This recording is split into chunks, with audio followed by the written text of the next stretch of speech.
काबुल से इस वक्त की बड़ी खबर आ रही है। यहां पर सरकरीज क्षेत्र में धमाका हुआ है जिसमें 6 लोगों की मौत हुई है और वहीं 12 लोग इस ब्लास्ट में घायल हो गए हैं। काबुल से एक बड़ी खबर आ रही है और डीएनए ब्रेकिंग के साथ शुरुआत कर रहे हैं। धमाके में 6 लोगों की मौत की खबर है। ये सरकरीज क्षेत्र है जहां पर ये धमाका हुआ है जिसकी जानकारी मिल रही है। 6 लोगों की मौत हुई है और 12 लोगों के घायल होने की खबर है। देखिए धमाके के बाद की ये तस्वीरें सबसे पहले जो हम तक पहुंची है वो हम आपसे साझा कर रहे हैं। जी न्यूज पर ये तस्वीरें सबसे पहले हम आपको दिखा रहे हैं कि देखिए धमाके के बाद किस तरह से अफरा तफरी का माहौल था। अफगानिस्तान के काबुल में ये धमाका हुआ और धमाके में 6 लोगों की मौत हो गई है। ये भी जानकारी मिल रही है। जानकारी ये भी मिल रही है कि विस्फोटक को गाड़ी में रखा गया था और 12 लोग ऐसे हैं जिनके बारे में जानकारी है कि वो गंभीर रूप से घायल हुए हैं। 6 लोगों की मौत की भी जानकारी सरकरीज ये क्षेत्र है जहां पर ये घटना हुई है, धमाका हुआ है। मनीष हमारे साथ जुड़ चुके हैं और भी अपडेट उनसे लेंगे। मनीष क्या अपडेट है इस पूरे घटनाक्रम को लेकर?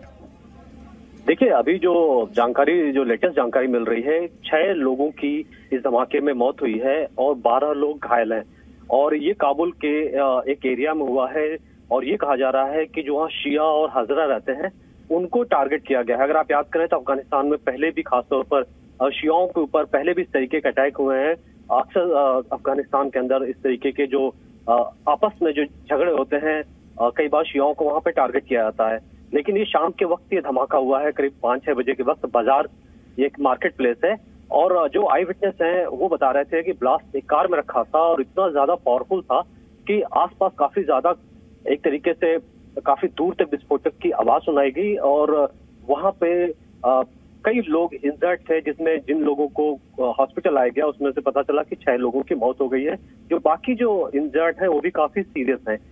हालांकि काबुल के जो एडमिनिस्ट्रेशन है उन्होंने कंफर्म किया है कि हाँ ये ब्लास्ट हुआ है, लेकिन ये ब्लास्ट किसने किया है, इस ब्लास्ट का इंटेंशन क्या था, किस मकसद से किया गया था, ये अभी किसी तरीके का कोई ऑफिशियल ना तो काबुल पुलिस का ना किसी तरीके का स्टेटमेंट आया है। आप इस बात को जानते हैं कि तालिबान अपने हिसाब से वो कई बार अपने स्टेटमेंट देते हैं क्योंकि वहां पे कई बार रियल न्यूज जो होती है कि वाकई इसके पीछे कौन शामिल है वो कई बार सामने नहीं आ पाती है। ये जो ब्लास्ट है इस लिहाज से भी ज्यादा इंपॉर्टेंट है क्योंकि आपने देखा कि कुछ दिनों पहले यूएस ने काबुल में ही अल जवाहिरी के रेजिडेंस को टारगेट किया था और लगातार ये पूरी दुनिया को इस बात को लेकर के ये इस तरीके से आशंका है कि जैसे ही यूएस फोर्सेस बाहर निकली हैं और भारत भी इस मामले में अपने कंसर्न जता चुका है कि कहीं अफगानिस्तान आतंकियों का सेफ हेवन न बन जाए और चाहे अलकायदा हो चाहे ISIS हो या फिर तालिबान के अंदर खुद कई ऐसे ग्रुप हैं जो लगातार इस तरीके के एक सवाल और भी उठता है कि अभी थोड़े दिन पहले ही अमेरिकी कार्रवाई में अल जवाहिरी को मार गिराया गया था, तो क्या उससे भी इसको रिलेट कर सकते हैं? क्या उस एंगल पे भी सबका ध्यान जा सकता है क्या? देखिए अभी तक अगर देखा जाए तो इससे उसके लिंक नहीं मिल रहे क्योंकि यहाँ पे जो कुछ आई विटनेस है उन्होंने बताया है कि शिया और हज़ारा कम्युनिटी पे टारगेट किया गया है। तो इस वजह से अभी देखना होगा कि क्या ये कोई अफगानिस्तान या हम कहें तालिबान का कोई इन्वॉल्वमेंट था, किसी तरीके के एविडेंस छुपाने की कोशिश थी या कोई आतंकियों के बीच के ग्रुप में कोई लड़ाई थी। ये सारी बातें अभी तक साफ नहीं है, लेकिन यही कहा जा रहा है कि शायद इसका अल जवाहिरी से कोई लिंक ना हो। ये एक तरीके का, चूंकि अफगानिस्तान में आए दिन ब्लास्ट हम सुनते रहते हैं, तो ये उसी तरीके का एक अटैक हो सकता है।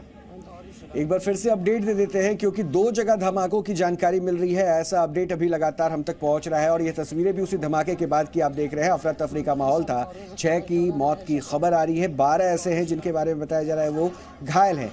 फिलहाल किसी भी टेररिस्ट ऑर्गेनाइजेशन ने इस हमले की जिम्मेदारी नहीं ली है और यहाँ पर अभी ये जो धमाके की तस्वीर आप देख रहे हैं, अफगानिस्तान में देर शाम ये धमाके हुए हैं ऐसी जानकारी भी मिल रही है।